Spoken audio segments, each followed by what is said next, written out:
Imagine pouring your heart and soul into a project, only for someone else to claim all the credit. Even worse, imagine that person then firing you just to cover their tracks. That's a special kind of workplace villain. Hey guys, welcome back to the channel. I'm Hazel. Grab your coffee, because today we're talking about a truly devious boss. Our storyteller Calliope had always been a dedicated and creative force in the marketing world. She loved the challenge of crafting compelling campaigns and seeing her ideas come to life. Calliope landed what she thought was her dream job at a mid-sized marketing firm. She was eager to contribute and quickly made a name for herself with her innovative thinking. Her immediate supervisor was a woman named Vance, who seemed supportive enough at first. Vance had a reputation for being ambitious, but Calliope initially saw it as a positive trait. Calliope was tasked with developing a major new campaign for a high-profile client. This was her big chance to really shine and prove her strategic capabilities. She spent weeks researching, brainstorming, and meticulously refining every detail of her pitch. The campaign was fresh, modern, and had the potential to be a huge success for the client. She put together a beautiful presentation, complete with compelling visuals and a solid execution plan. Calliope shared her entire pitch deck with Vance for review before the big meeting with upper management. Vance praised her work, called it brilliant, and made a few minor suggestions. Calliope felt a surge of pride and confidence, believing she had a strong ally in Vance. The day of the presentation arrived, and Calliope was ready to deliver her masterpiece. However, Vance informed her that she wouldn't be presenting after all. Vance claimed that upper management wanted to see a more senior presentation from her directly. Calliope was disappointed but understood. She trusted Vance to represent their team's hard work. A few days later, Calliope heard whispers around the office about the amazing new campaign. Everyone was raving about Vance's incredible vision and her groundbreaking ideas. Calliope felt a pang of unease but pushed it aside, assuming Vance was just getting credit for leading the team. Then, the general manager sent out an internal memo specifically commending Vance for her, quote, innovative and original campaign strategy. The memo even included a screenshot of one of Calliope's key slides, clearly labelled with Vance's name. Calliope's stomach dropped. It was her campaign, her exact design, presented as Vance's own. She confronted Vance, politely asking for clarification about the memo and the presentation. Vance feigned ignorance, claiming it was a misunderstanding and promising to, quote, clear things up. But Calliope knew the truth. Vance had stolen her work, plain and simple. Just a week later, Calliope was called into Vance's office for a, quote, performance review. Vance informed her that her performance was, quote, underwhelming and, quote, not meeting expectations. This was a complete shock, as Calliope had always received excellent feedback. She tried to defend herself, mentioning the successful project she had completed. Vance cut her off, stating that the company was, quote, moving in a different direction. Calliope was let go, effective immediately. Vance claimed it was a difficult decision. The real reason, Calliope suspected, was to silence her and eliminate the witness. She was devastated but also furious at the blatant injustice. Calliope gathered her belongings, trying to process the magnitude of the betrayal. Now she had to navigate the job market, completely blindsided by this termination. She updated her resume and began applying to new marketing positions. Many applications required her to list previous supervisors as references. Reluctantly, Calliope included Vance's contact information, as she had no other senior reference from that company. She started to notice a pattern, promising interviews that suddenly went cold. A nagging suspicion began to form in Calliope's mind. Was Vance sabotaging her? Calliope knew she had to confirm her suspicions about Vance. She confided in her best friend, Gideon, over a steaming cup of coffee. Gideon was a quick thinker and immediately suggested a plan to expose Vance. "What if I called him, posing as a recruiter?" Gideon proposed. "We could see exactly what he's telling potential employers about you." Calliope thought it was a brilliant idea, albeit a bit risky. This was a one-party consent state, meaning only one person needed to know a call was being recorded.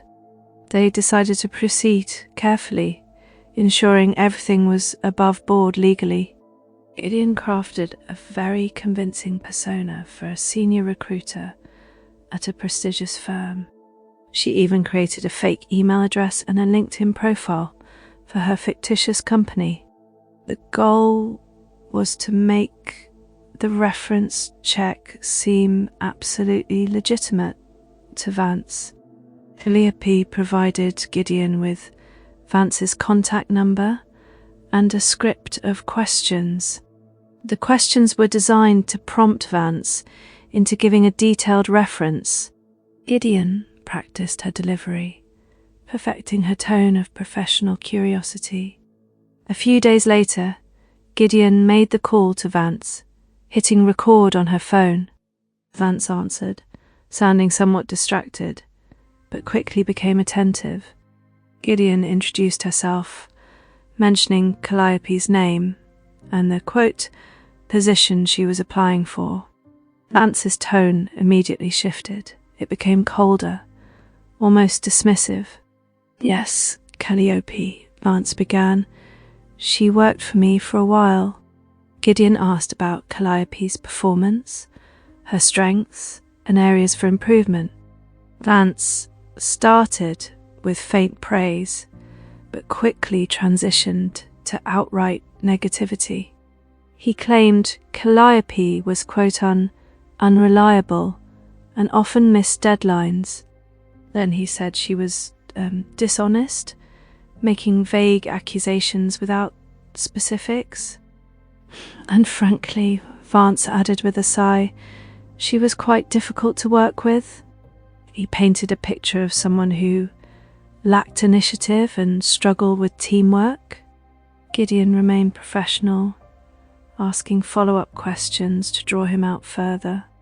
Vance elaborated, describing Calliope as someone who often created workplace friction. He even implied she wasn't a, quote, good match for their past company. The conversation went on for nearly 20 minutes, with Vance consistently downplaying Calliope's abilities. He advised against hiring her, saying she would be a, quote, poor investment. Gideon thanked him for his time, maintaining her composed demeanour until the call ended. She immediately called Calliope, her voice filled with a mixture of anger and vindication. "He absolutely torpedoed her," Gideon exclaimed to Calliope, full of righteous anger.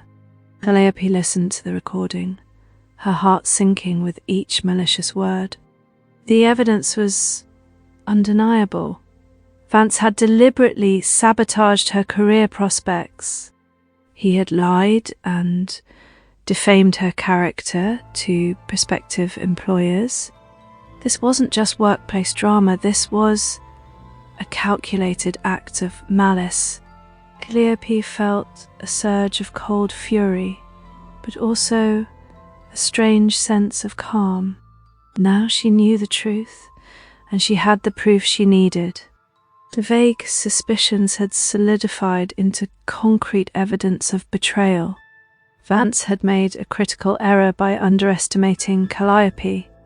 He thought he could act with impunity, destroying her reputation without consequence. But Calliope wasn't one to simply let injustice stand. This wasn't just about getting a new job anymore. This was about justice, and Vance was about to learn a very hard lesson. Calliope knew she couldn't just sit back and let this stand. Her career, her reputation, everything she had worked for was on the line. She needed proof, undeniable evidence of Vance's malicious actions. The thought struck her, what if she could expose his true intentions? She remembered a trick she'd heard about, a way to test a suspicious reference. Calliope reached out to her closest friend, Priya, a brilliant and trustworthy ally. Priya worked in HR and understood the nuances of professional references. Calliope explained her theory about Vance sabotaging her job search. Priya immediately agreed to help, her own sense of justice ignited. They planned a strategy, knowing they needed to be meticulous and careful. Calliope confirmed her state was a, quote, one-party consent state for recording conversations. This meant she could legally record without Vance's knowledge, as long as she was part of the call. Priya crafted a believable persona, a professional, no-nonsense recruiter. She prepared a script, asking standard questions about Calliope's performance. Then, the moment of truth arrived. Priya called Vance's office number. Vance, ever eager to assert his authority, picked up, expecting a real recruiter. Priya introduced herself, detailing a fictional role Calliope was supposedly perfect for. Vance's tone shifted immediately, a cold edge entering his voice. He began to paint a picture of Calliope that was completely untrue and deeply damaging. Calliope was unreliable, Vance stated, his words laced with venom. She was often dishonest, especially regarding project deadlines, he continued, fabricating lies. And frankly, she was quite difficult to work with, causing friction within the team. He detailed how Calliope had supposedly, quote, underperformed and lacked initiative. Vance even implied she was the reason their last major campaign had struggled. Priya listened calmly, meticulously taking notes, her recorder silently capturing every word. She maintained a professional demeanor, asking clarifying questions about his fabricated claims. "Thank you for your candid feedback, Mr. Vance," Priya concluded, ending the call. Calliope listened to the recording, her heart sinking with each malicious lie. The betrayal was raw, confirming every one of her darkest suspicions. Vance hadn't just fired her, he was actively destroying her future prospects. But now, she had the proof. She had his words, undeniable and damning. The anger was quickly replaced by a steely resolve to fight back. Calliope knew exactly what her next step had to be: legal action. She researched local employment lawyers, looking for someone aggressive and experienced. She found Gideon, a formidable attorney known for taking on tough cases. During their first consultation, Calliope played the recording for Gideon. Gideon's expression tightened as he heard Vance's defamation firsthand. "This is strong evidence, Calliope," he stated, a grim nod. He outlined their options, a lawsuit for defamation and wrongful termination. Vance's actions were not just unethical, they were illegal and financially damaging. Gideon assured Calliope that they had a compelling case against Vance and the company. They began compiling all the evidence, emails, performance reviews, and now the recording. The lawsuit was meticulously prepared, detailing every instance of Vance's deceit. Soon after the legal documents were officially filed, Vance and the company were about to face the full weight of Calliope's justice. The legal battle began, and it was swift and decisive thanks to Gideon's meticulous work. Faced with irrefutable evidence, the company quickly realized the depth of their precarious position. They offered Calliope a substantial out-of-court settlement to avoid further public scrutiny and a lengthy trial. Calliope, with Gideon's advice, accepted the settlement, securing her financial future. Vance, however, was not so fortunate. His deception had been exposed to the entire organization. The company, unwilling to tolerate such unethical behavior, promptly terminated his employment. His career, once seemingly promising, was completely dismantled, a direct consequence of his actions. Calliope, now vindicated, and with a significant settlement, began searching for her next opportunity. She was quickly hired by an even more prestigious marketing firm, one that valued integrity and talent. And here's the absolute best part of this entire saga, a truly poetic moment of justice. Calliope's old company eventually launched the very campaign Vance had stolen, a huge success. But it wasn't Vance receiving the accolades, it was Calliope, with her new firm, winning an industry award. She received an award for her groundbreaking original campaign idea, the very one Vance had plagiarized. Talk about an absolute masterclass in taking back what's yours and proving your worth. Vance tried to steal her work, undermine her reputation, and dismiss her talent. But Calliope, with her calm resolve and clever strategy, turned his malicious plot into her triumph. This story is such a powerful reminder to always trust your gut feeling, especially in the workplace. If something feels off, if you suspect betrayal, start gathering your evidence discreetly and methodically, because people like Vance, the manipulators and the deceivers, often leave a trail of their misdeeds. Calliope's friend posing as a recruiter was the crucial piece that brought everything crashing down. It's a testament to how crucial those small, clever steps can be in uncovering a larger injustice. And her ability to stay composed and strategic, even when facing such a blatant act of betrayal, is truly inspiring. She didn't let anger consume her, she channeled it into a meticulous plan for justice. Oh, a wild ride, right? This story has everything: betrayal, clever revenge, and ultimate vindication.